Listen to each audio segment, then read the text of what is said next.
Hey, welcome into the Wellness Lab, the podcast that teaches you how to create your own wellness equation. Today, I had the honor of interviewing Liz Rose. We started exploring something that most people chase on the outside, but what Liz teaches us is that this actually creates on the inside.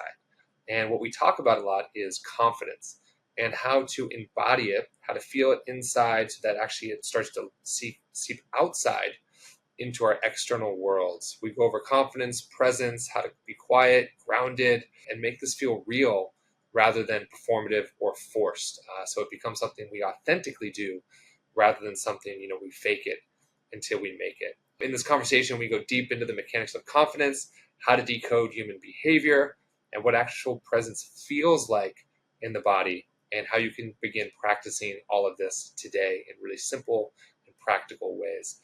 It's a very lighthearted conversation. It's a very fun conversation, and one I think you're truly going to enjoy. So dive in and listen.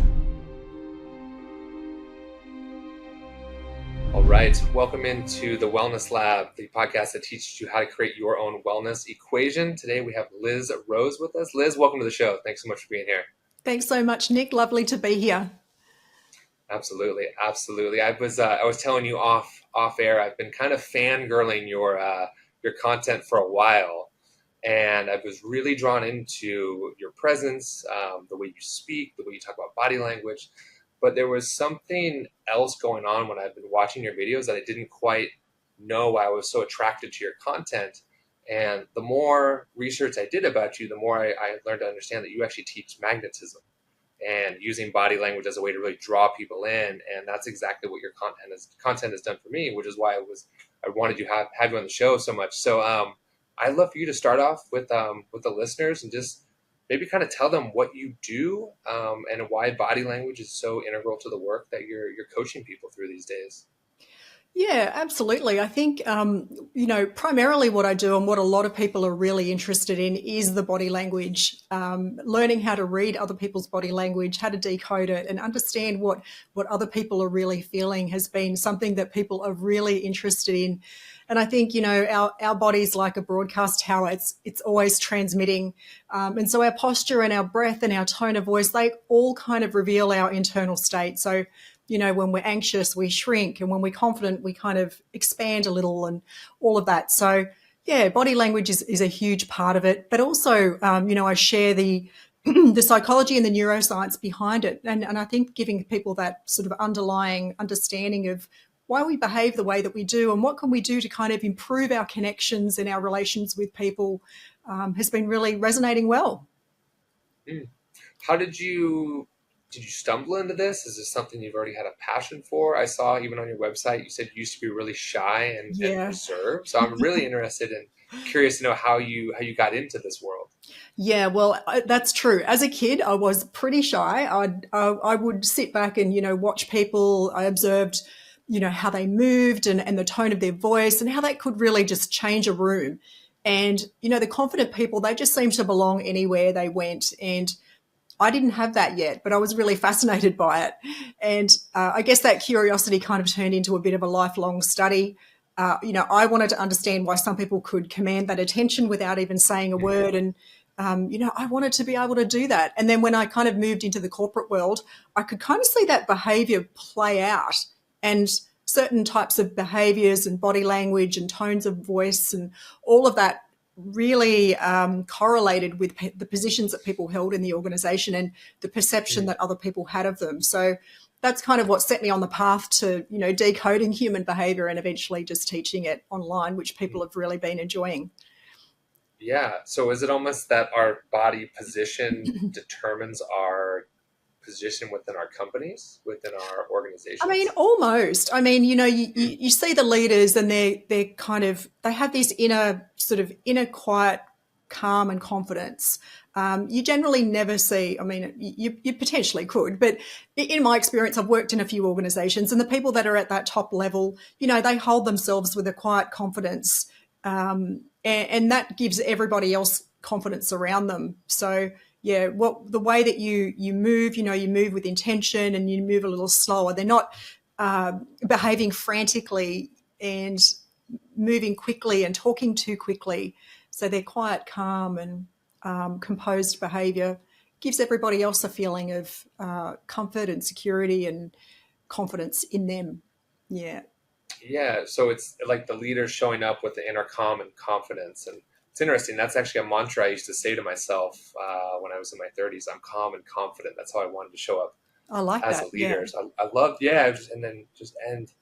So are you hinting at that maybe people subconsciously don't even know why they're following the leader? They're just there's something in that person that they're going, oh, I believe in them, I trust them. They or at least they seem to know what they're doing. What do you think it is that the leaders are Yeah. conveying Look, with their I body think. language? Oh, sorry. Yeah, I think, look, it does convey, the way that you move and speak can convey a real sense of trust, of competence, of warmth, of likability. So, those are the things that we, as human beings, we naturally gravitate towards. And it's to be able to read other people's body language. A lot of people say, "Oh, I don't know how to read other people's body language," but it's Hmm. actually intrinsically built into us as humans. We've long before language became a thing, um, we survived. That was our safety mechanism, to be able to read other people. And so sometimes, you'll have a certain reaction towards people, and you'll get a feeling about them,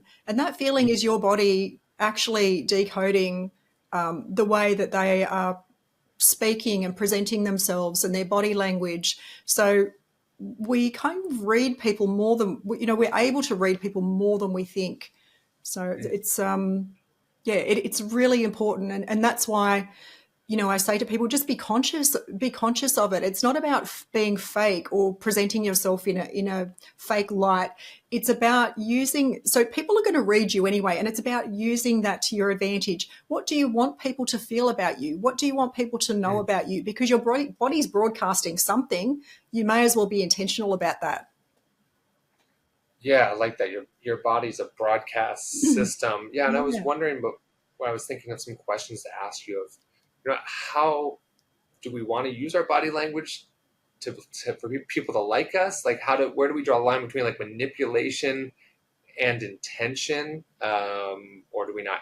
Does that not matter? Like, how do we really know what we want to put out there? I guess is Yeah, what I'm asking. I think it's the intention behind it. I think certainly people can use anything to for bad intentions, but that's not the angle that I come from. I think Hmm. you want to be able to connect with people in the best way possible. And to be able to do that, you want to show the body language that you're listening, you're engaged, you're interested in what they're saying, and that you're a safe person, that you're a calm and regulated person. So all of those things that you know want to project about yourself, you really do need to be conscious of what your body's saying. So your posture, your breathing, your tone of voice, they all reveal our internal state. So when we're anxious, we shrink, our voice tightens, and our breath kind of moves up into our chest. And when we're grounded, we open up, our voice drops, our body relaxes.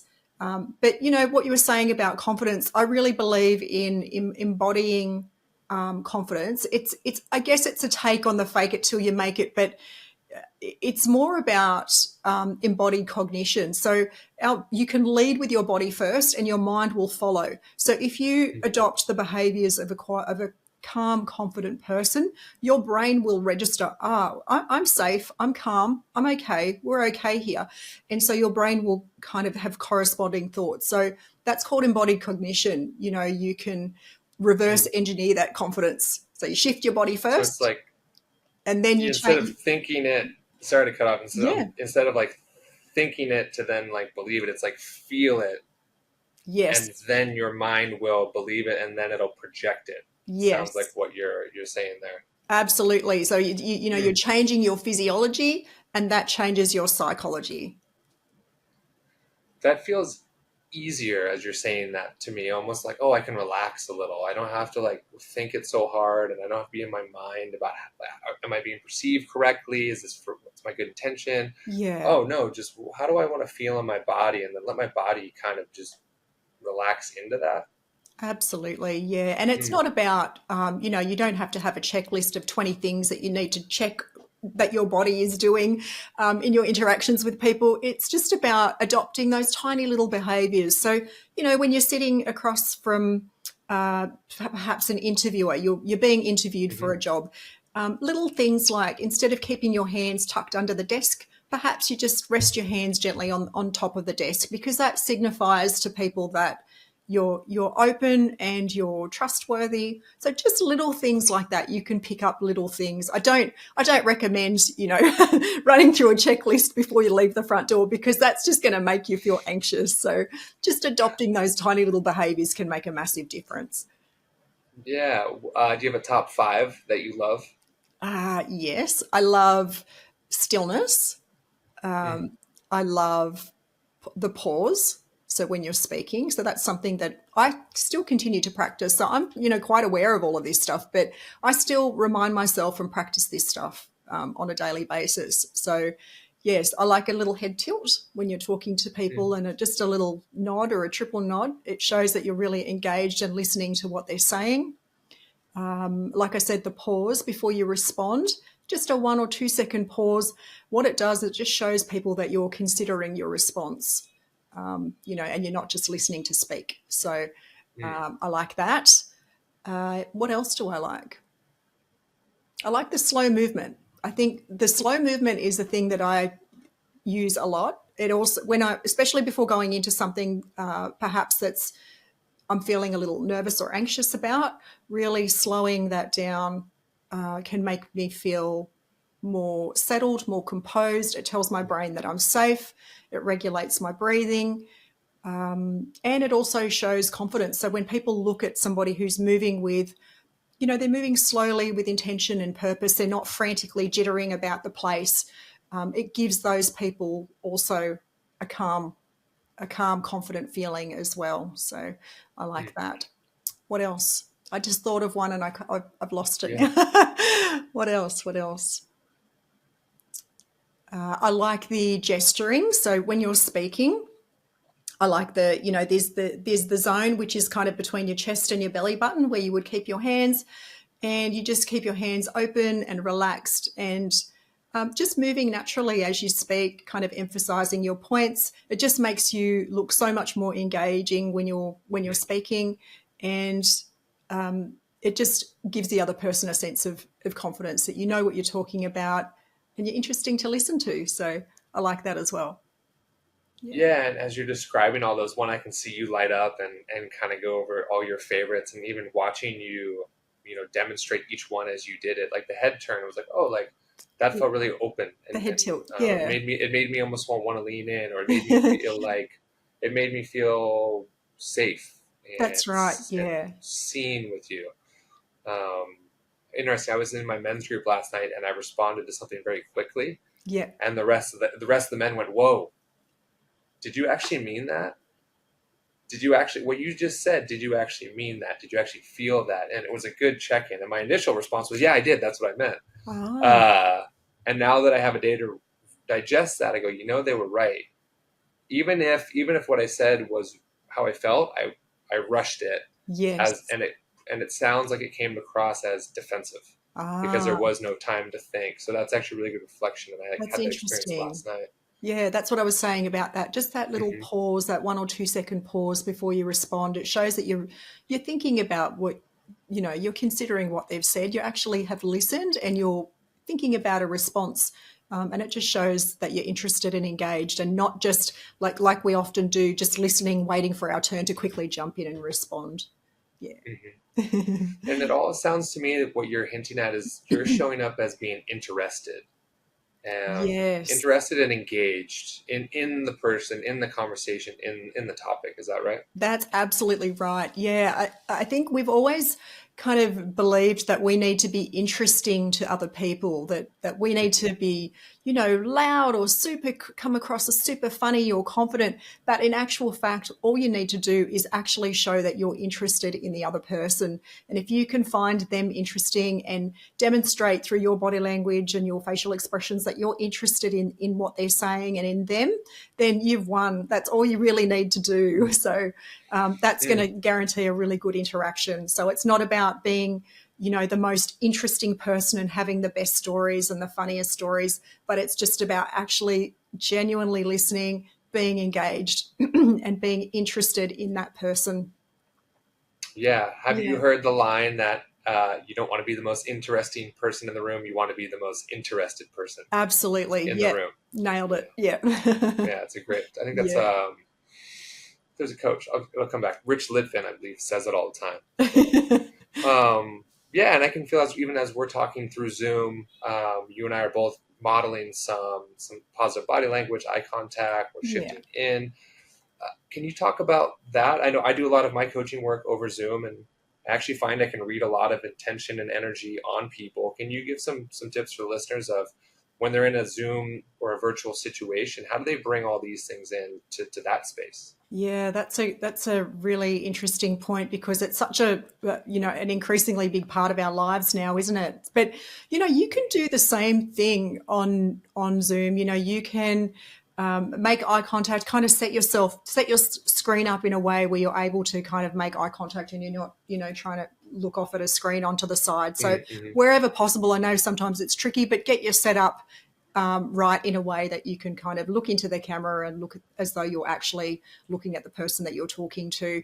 The same principles apply. So facial expressions, micro expressions are obviously a really important thing because generally on a Zoom, you're only kind of looking from the chest up.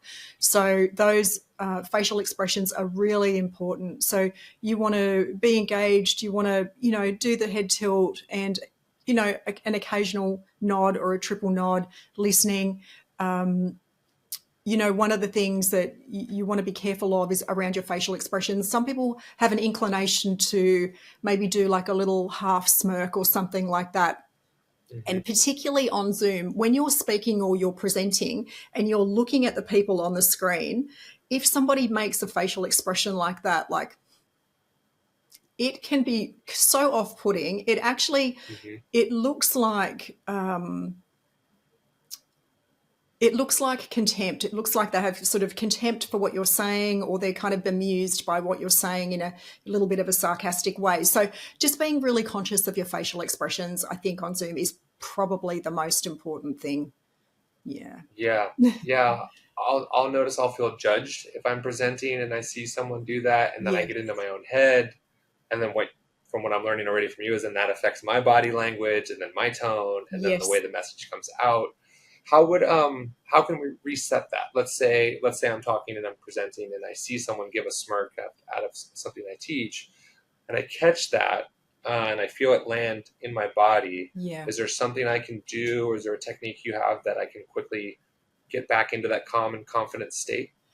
I think for me, what works for me actually is to remember the purpose of why I'm there. So Mm, when I'm speaking or delivering, whether that's face to face or actually online, I'm really focused on doing the best job that I can do for the people. So what are they there for? What do they need from me? What do they want from me? What's the message that I'm supposed to be delivering to them? So really kind of not worrying about any of that, but just making sure that you're delivering that value, that you're trying to get something across and you're there for them. So they're there to receive the mm-hmm, information that you're sharing. They're not there to kind of analyze you or, assess you as per se. They just want the information that you're providing to them. So I think just trying to remember that. What are you there for? Trying to deliver that value and deliver that message as best that you can. And I think just focusing on that because like you said, when you see that facial expression, you can get into your mm-hmm. own head and you start to have those thoughts about, oh my gosh, are they laughing at me? Are they messaging each other off to the side while I'm speaking? Yeah, all All of those those narratives thoughts live. go through your Yeah. mind. But I think, you can't focus on that. You just need to focus on the job that you're there to do and just deliver the job in the best way possible. And it's about creating value for the people that you're delivering to. Mm. And again, that sounds like you're leading back to showing up with intention. What's my intention? Why am I here? And then embodying that intention, like you talked about, Yeah. and then letting that intention broadcast out as a result. Yeah, absolutely. Completely. Yeah, Yeah. cool. So we talked about the confidence piece. What's your take on low confidence? Is low confidence something we've learned, we've inherited? Or is it something else? Yeah, I think so. Like if I think back to one of my clients, he's a gentleman who, as we kind of talked about his background, he shared with me that when he was a younger person, a younger child, he didn't feel listened to. He felt that his voice was not important, or that he just didn't have a voice and wasn't heard. And so that's affected, and he's now in his 60s, and that has affected his confidence and the way that he relates to people, even things like attending his church group and joining a group of people in a conversation, walking up and joining the conversation. He just didn't feel confident or comfortable doing that. There's this kind of thought going on in the back of your mind that, they're not going to want to hear what I have to say. What I have to say isn't really important. People don't find me interesting. So it's all of that, the psychology of our environment that we grew up in can really affect things. So I think it's a lot of that. A lot of that comes down to it. But you can practice it. And, some of the work that I did with him was really around thinking about the behaviours of a confident person and just practicing those behaviours. A lot of it just comes down to practice. And through our sessions, he would have little tasks to do. So, for example, one of them might be, when you're out and about doing your errands today, I want you to make just brief eye contact with 3 people, and I want you to just have a warm, gentle, warm, welcoming expression on your face. Smile, say hello if you feel, and just little things like that. So just adopting those little practices can really help. And over time, they start to feel less forced, and they start to just become a part of who you are.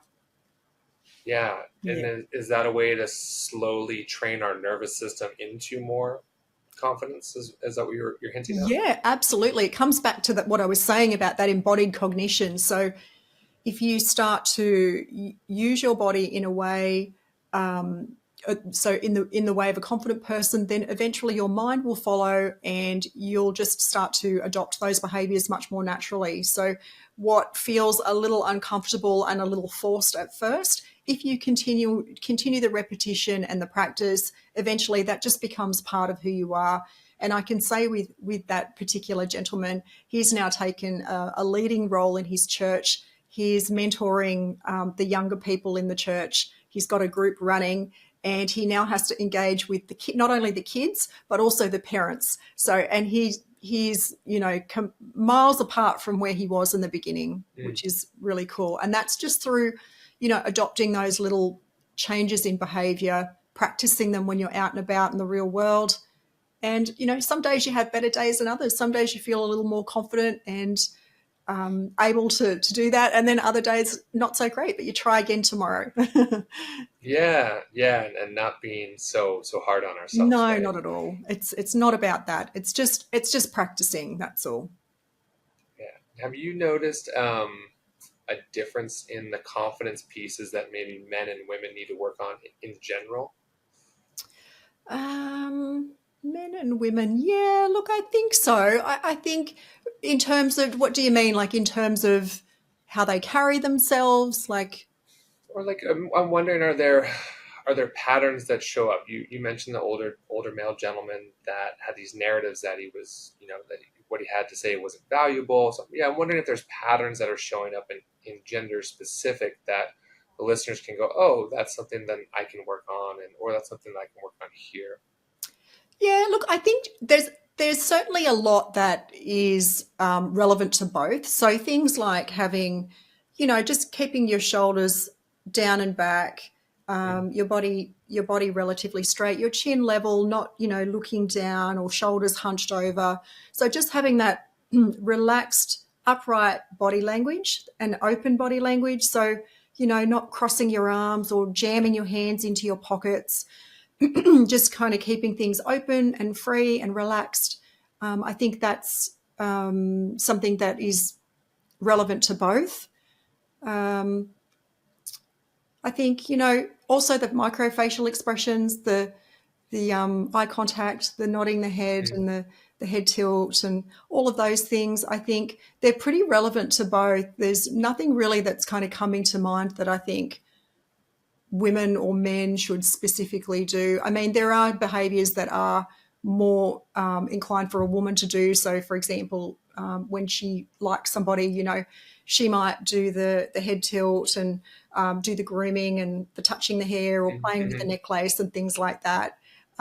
Whereas men will do other things, you know, they might show their forearm to somebody that they're really interested in, or, you know, they'll do that lower lid flex where they're kind of looking and staring kind of really intently to show that they're listening. So there are certain differences, but just in terms of if you want to be able to just come across as a confident person, a warm, likable, confident person, just having that upright body language, hands out of pockets, don't hide behind your phone or your bag, just be open, just think open, you know, open and relaxed. And I think that pretty much does the trick.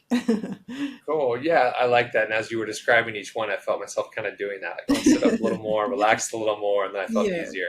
But interesting then, just the last thing on the gender piece, that the genders maybe have different signs that they're interested, or they have different signs that they're attracted. And maybe that's more where we can kind of learn to understand and decode body language. Yeah, absolutely. Yeah, there are certain things that, like I said, both will do. So both will, you know, I haven't talked about it for a little while, but in some of my previous videos, I talk about the angle of the hips and the feet and the legs. So, you know, when you like somebody, you're pointed kind of directly at them. Whereas if someone's talking to you and they're kind of lower half of their body and their feet are pointing away as if they want to make an exit, that's a telltale sign that somebody does or doesn't really enjoy talking to you. So that's kind of universal. Both men and women do that. But yeah, certainly in terms of attraction, you know, men will do things like show their forearm. They will, they'll preen, so they might adjust their jacket or their shirt and, you know, things like that, because that behavior. Preening is a way to like make ourselves look more presentable. Yeah, more presentable and more attractive to the other person. So it actually tells people that you're interested in them, and it actually makes you more likable. Interestingly enough, I think I mentioned on another video previously that you know, even a lawyer you'll often see a lawyer as the jury is walking into the room, they'll just do a little adjustment of their jacket or their tie or something, just a little minor preening behavior, because that actually it actually makes them more likable. So that when we see people doing that, we like that type of body language. What does that trigger in the viewer? If I come in and, you know, I fix my hair like you said, what would that trigger in you as someone interacting? It shows me that you care, what I think about you, and that you want me to think well of you. So I think, yeah, that does. Yeah. That's so interesting, because my mind was kind of assuming, it shows I'm insecure. It shows that I'm not comfortable in my own skin because I have to fix something. And it's really cool and refreshing to hear, no, actually, it's projecting the other way, that I'm fixing myself because I care about what you think and how I present. That's right. Yeah, I think you could take it to the extreme. So if you're continuously fidgeting, pulling at your sleeves or tugging at your shirt, or, you know, really kind of trying to fix yourself up constantly, like almost fidgety type of behavior, that's a little bit different. That would show lack of confidence or anxiety. But if it's just a little, you know, just a little adjustment, a little jacket straightening, that's good. That's not a bad thing. And for women, we were talking about the attraction signals. And so for women, the attraction signals are, like I said, you know, you'll see they'll show their wrist. So I talked about the men, they'll show their forearm, but the women will actually show their wrist. So they'll open the wrist, which is a really vulnerable area of the body. So they might, you know, flick their hair or hold their hand out like this while they're talking. So if somebody's showing you their wrist, if a woman's showing you their wrist, it means that they feel safe and comfortable with you generally. And they'll also do things like, you know, the head tilt. What else have we got? The touching of the jewelry, fiddling with the jewelry. Yeah, that sort of thing. Interesting. And I've noticed, and if you're listening, I suggest you go watch the YouTube video when we put this out. Liz, you've been actually demonstrating moving slowly as you're doing those too. You didn't just flip your hair. It was like, let me slightly move my hair. Let me slightly tilt my chin. Nothing you've done has been quick with your own body language on this interview. Yeah, I'm trying to be conscious of that because, when we do these podcasts and things, like there can be a little bit of nerves there as well. So, Yeah. it's a conscious reminder not to demonstrate jittery body language. Not that I feel really nervous, but there can be a little more nerves. So yeah, it's just reminding yourself to kind of move with intention and move with purpose. And when you're out and about, say if you're at a party or a barbecue or something like that, and somebody's moving with that kind of quiet, self-assured, confident, slow, purposeful movement, they really stand out. Hmm. It really Yeah. stands out because a lot of people don't do that. No, we're so frenetic. I mean, I live in San Francisco, and people are moving so fast, and they've got their heads down in their phones, and Yeah. they don't make a lot of eye contact. Yeah, Um, and it's yeah, you don't see too many people walking with their chest up, looking at each other, smiling, saying hello. that's right. It's almost I actually notice when I see that now, I'm kind of thrown back of I know. that person's different. That was and also that was nice. It was nice to be seen. It was nice to be acknowledged and recognized by someone Yeah. else. Yeah, it really stands out, doesn't it, when you notice it now? Yeah, it really, Yeah. really does. It really does. So, as we're talking about body language, I watched a video of yours maybe a week or two ago, and now it's been totally messing with me. What do I do with my hands? Okay, the burning question. I notice sometimes when I'm nervous, I go like this. I cross my fingers, Yeah. or maybe I make a fist, Yes. or I constantly touch my beard. Yes. So I've been, as you said, conscious. I've been really conscious since I saw your video a couple weeks ago on hands, and now I'm going. Oh my God, what do I do with my hands?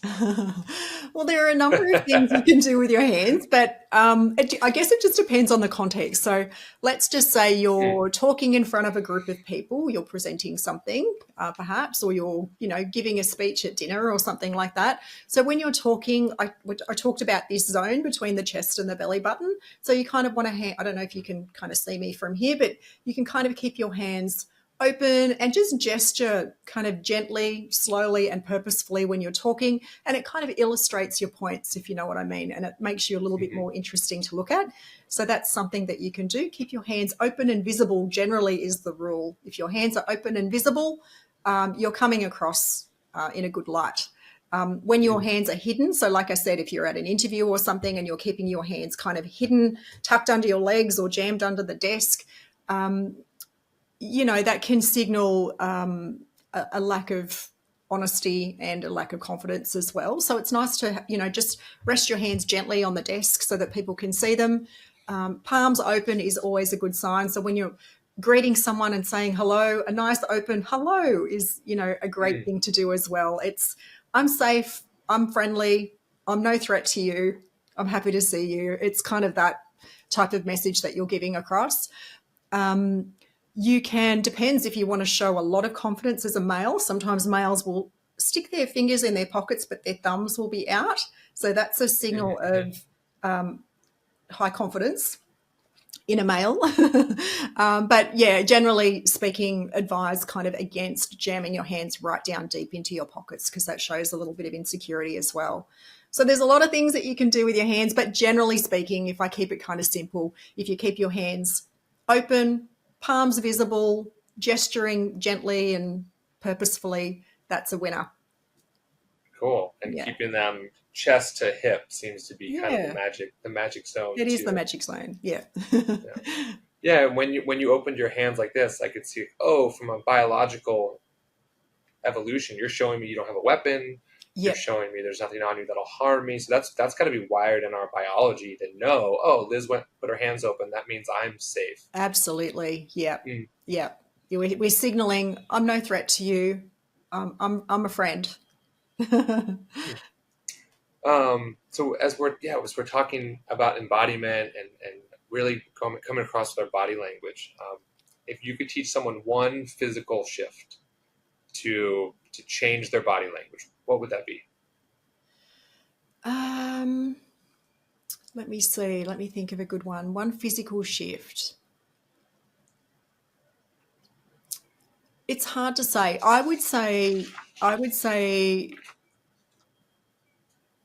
my two favorites, and I think they're probably the most important ones with the body is just being open. So opening the body up. So opening the chest Mhm. up, keeping the hands in that zone, like I said, not closing yourself off. So no blocking behaviors. So don't hide behind a bag. Don't block with a phone. Don't kind of round your shoulders and hunch yourself into a little ball. So just be open and relaxed. So that's one, just being open. Mhm. And the other one I really love, my favorite, is moving slowly and purposefully. So I think that's a really powerful one, and it can convey just that really quiet sense of confidence in yourself. It gives people the impression that you're competent. It gives people the impression that you're steady, you're grounded, Mhm. and I think it's a really good one for any situation. Yeah, thanks. I really like that one of moving your body slowly Yeah. to, you call it, what did you call it? Cognitive intelligence or cognitive? What was the word you used Um, before? it's cognitive embodied cognition. I lost the word there for a moment. There you go. It's embodied cognition. So, really, what that means is you lead with your body first, and then your mind Mm. will follow. So, if you walk slowly, purposefully, with intention, you're breathing nice and slowly, your chest is open. So, you're doing all of these things with your body, and that's telling your brain that I'm safe here, I'm good. There's Mhm. no need to be anxious, you're confident, you're safe, you're good. So it's leading with the Yeah. body first, and then that influences the mind, and the mind will follow. And then, as I said, after a time, instead of kind of having to perform those behaviors, they'll just become intrinsically part of who you are. It almost sounds like wax on, wax off Yeah. from Karate Kid. Practice this, practice this, practice this, and then one day you're going to go, "Oh, Exactly. I've got it. I did it." And I just love that you're talking about controlling your body, being present, having intention, and then that will broadcast a sense of calm and Yeah. confidence. And then what I'm really hearing behind all of this, and tell me if this is right, is the listener then feels safe. That's right. And when Yeah. when they feel safe, then they open to us, and they trust us, and they like us, and they want to give us the promotion, or they want to join our program, or they want to have us on their podcast. It sounds like that is what's behind maybe all of this. Am I getting that right? Yeah, absolutely. Yeah, it gives it, like I said, what we're broadcasting a message to people all the time, and so you want to be intentional about that message that you're broadcasting. So different for different scenarios. If you're at a job interview and you want to come across as warm and competent, then you want to demonstrate the behaviors and the body language of a warm and competent person. So that the warmth is, the really listening, showing that you're engaged, listening, the head tilt, the nodding, and competence is, moving slowly, purposefully, not being really erratic and jittery with your behaviour. So things like that. Everything's giving a signal to other people, so you just got to make sure you're giving the right one. Yeah, and I Yeah, love that. So we're broadcasting all the all the time, time. Yeah, and whether we know it or not, it yeah, sounds like. yeah, exactly. Maybe we bring it in on that. Can Is this when you refer to magnetism or being magnetic? Is this what you're hinting at? Yeah, I think so. It's about, magnetism to me can mean so many things. It's about, attracting more of what you want. So whether that's the job that you want, whether you want to be able to connect better with people, whether whatever the situation might be, whatever it is that you want, you can kind of magnetize those things to you by doing the right things with your body and your brain. So, you can train yourself to get better outcomes. And I Mm. think practice is the way to do that. Well, awesome. This has been so great. I know we're running out of time. Any last thoughts you'd like to leave the listeners with around the work you do and what we've discussed today? No, I think that I guess the message that I would leave with people is that if you're somebody who does want to improve their confidence, somebody who does want to be more intentional with their body language so that they can get better outcomes, you can practice it. If you've always been a shy person, this is, the example that I always give is that I was a shy person for a lot of my life, and I practiced those shy behaviors for for all of those years. And so it's not something that you can just overnight go, oh, well, I'm not going to be a shy person, I'm going to be a super confident person overnight. It does take time, but it's just about replacing those behaviors with the behaviors of a confident person, if that's what you want to do. So change is definitely possible. I've done it myself. It's just about practice, and eventually those things will just become part of who you are. So yeah. And if anybody wants to find me, they can find me across all social medias, all social media. My handle is Liz Rose Official across all of them. So come on over and check it out.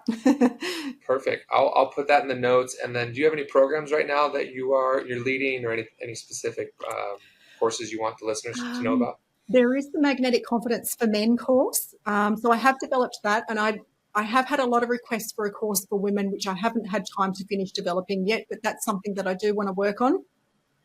There is a book in the works, and I do have a really exciting collaboration with a company coming up, which I can't yet talk about because it's still in discussion stages, and we're almost locked in. But yeah, I can't share that yet. But there's some really exciting stuff coming. So yeah, keep watching, and if it's something that interests people, love to see you there. Awesome. Thanks so much for your time, Liz. It's been great. I learned a ton, and a lot of things I'm going to move forward and share. And for anyone listening, if this podcast resonated with you, we don't advertise here, we don't ask for anything. Just share this with someone who you think could use a little more confidence in their life. And that's how we elevate the consciousness of this planet. Just one podcast, one conversation at a time. So thanks for listening. Wow, what a grounded and powerful conversation I just had with Liz Rose, where we went over physiology, energy, confidence, awareness, how to embody it first, then create it into the world afterwards, how to know if men or women are attracted to you, things we can do individually to increase the way people like us, increase the way people think about us, and overall really increase our happiness and the way we live in the world. As always, if you like this show and you enjoyed it, be sure to subscribe, like it, and share it. We don't ask for any money on the show. I never run ads. All I ask is that if this resonated with you, you share it with someone who you think it will help change their life, their health, their wealth, their peace, and their happiness. And that is how we change this world, one conversation at a time. All right. Much love.